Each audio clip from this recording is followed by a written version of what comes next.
Jom kita lihat satu lot banglo di Jalan Kebun, Kelang, berstatus bangunan geran individu, corner lot.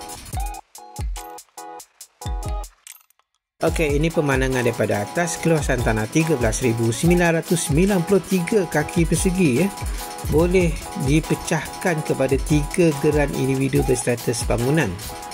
Dan di bangunan di tanah ini juga kita akan dapat lihat 2 biji rumah sewa yang telah dibuat dan ada penyewa. Panjang sepadan depan rumah 160 kaki kali 75 kaki. Untuk maklumat lanjut, jom tonton.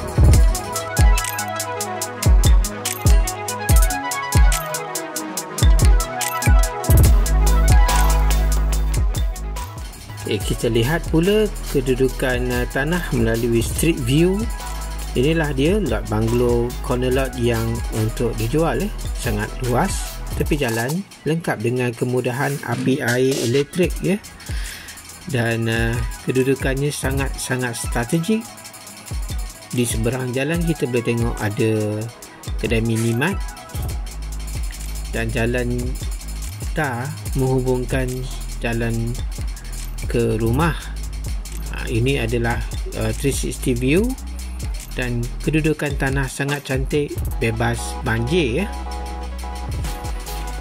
Okey, sekarang ni kita lihat pula jarak ke destinasi pilihan Jaraknya cuma 2.5 km ke Kelab Golf Bukit Kemuning dan kita pergi ke menghala ke Bandar Shah Alam Giant 7 km sahaja.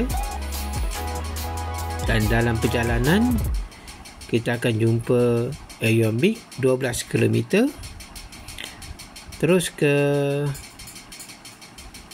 Shah Alam Convention Center 15 km daripada lot banglo dan Masjid Sultan Salahuddin Abdul Aziz Shah sejauh 16 km. Ini adalah gambar-gambar yang terbaru Lihat kedudukannya sangat luas, cantik.